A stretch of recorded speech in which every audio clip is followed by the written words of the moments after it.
Hello everyone, good morning. कैसे हैं आप लोग? आशा करती हूँ कि आप लोग बहुत अच्छे होंगे और बहुत ही पॉजिटिविटी और सिंसियरिटी के साथ अपनी लाइफ में आगे बढ़ रहे होंगे। तो अभी ये मॉर्निंग का टाइम है और आप देख सकते हो कितना ज़्यादा अच्छा मौसम हो रहा था, तो मैंने थोड़ा सा इसको भी रिकॉर्ड कर लिया। देन फिर मैं फ्रेश वगैरह हो गई और जो भी सुबह के काम थे वो सारे काम कंप्लीट करने के बाद फिर यहाँ मैं अपनी स्टडी जो है वो स्टार्ट कर रही हूँ।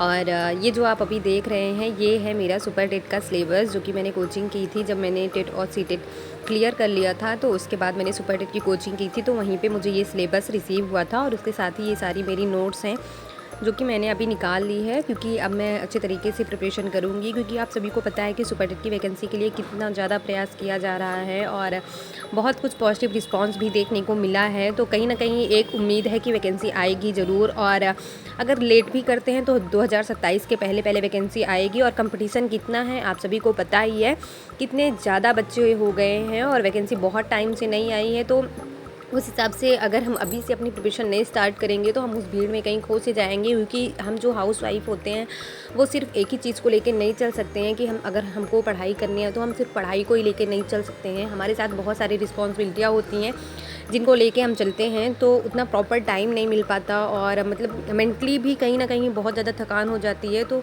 अगर अभी से भी अपनी प्रिपरेशन स्टार्ट हम कर देंगे, थोड़ी थोड़ी चीज़ें भी पढ़ेंगे तो कहीं ना कहीं चीज़ें कवर हो जाएंगी। और ये सारी मेरी नोट्स हैं जिनको मैंने ऑलरेडी एक बार पढ़ भी लिया है, क्योंकि जब मैंने कोचिंग किया था तो वहाँ पे सर ने बहुत अच्छे तरीके से सारी चीज़ें कंप्लीट करवाई थी। तो आज मैंने वो सारी नोट्स अपनी निकाली है और मैंने सोचा कि मैं हर सब्जेक्ट में मैंने कितना कुछ उसमें लिखा है वो सारी चीज़ें पहले देख लेती हूँ।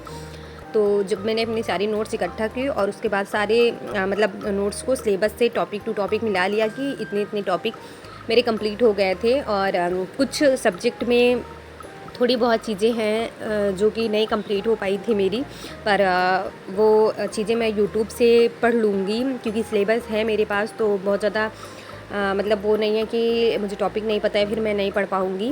और अगर आप लोग चाहेंगे तो ये जो सिलेबस है मेरे पास सुपर टेट का, ये मैं पिक्चर फॉर्मेट में आप लोगों के साथ शेयर कर दूँगी अपने कम्युनिटी पे।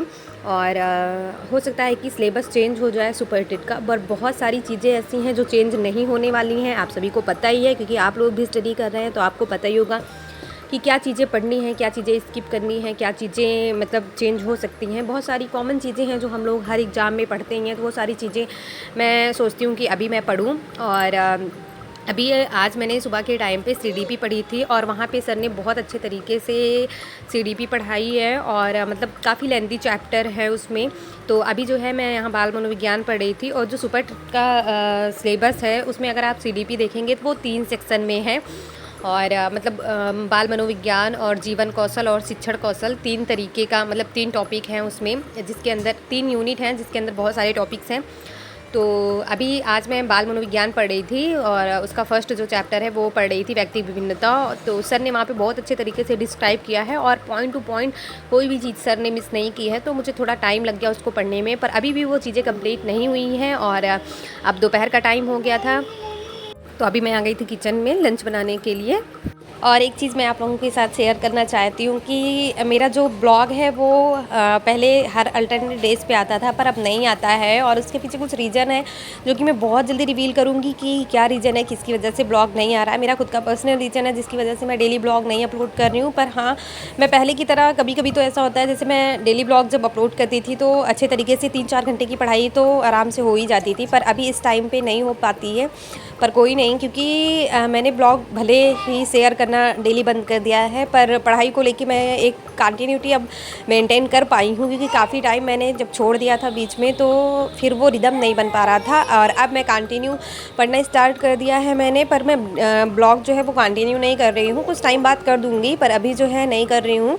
तो थोड़ी बहुत चीज़ें जो है वो मैं डेली का डेली कुछ ना कुछ पढ़ती रहती हूँ वहाँ से। और अब मैंने अपना एक गोल भी सेट कर लिया है कि अब ज़्यादा जो मेन फोकस मुझे करना है, मुझे सुपर टेट पे ही करना है। क्योंकि मैं कहीं ना कहीं ये चीज़ें समझ चुकी हूँ कि अगर वैकेंसी आ जाती है तो बहुत ज़्यादा पदों पे वैकेंसी नहीं आएगी, ये चीज़ तो एकदम क्लियर है। और जिस हिसाब से बच्चे हैं 7-8 लाख बच्चे हैं डीएलएड और बीएड वाले, तो आप समझ सकते हैं कि वैकेंसी कितना आएगी और कितनी ज़्यादा फाइट है।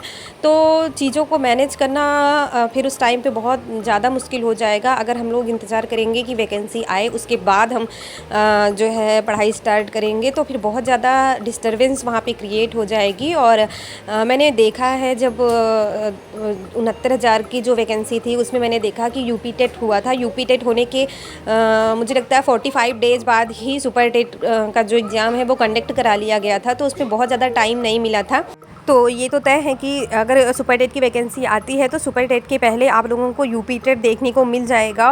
तो जिनका तो सी टेट इस बार क्लियर हो गया है उनके लिए तो बहुत अच्छी अपॉर्चुनिटी है। आप लोग सुपर टेट की तैयारी कर सकते हैं। केवीएस की भी वैकेंसी आ रही है, आप उसकी भी तैयारी कर सकते हैं और टीआरई 4.0 की भी तैयारी कर सकते हैं। पर जिनका नहीं निकला है मैं उनके लिए कहूँगी कि आप बहुत ज़्यादा मेहनत करने की ज़रूरत है आपको।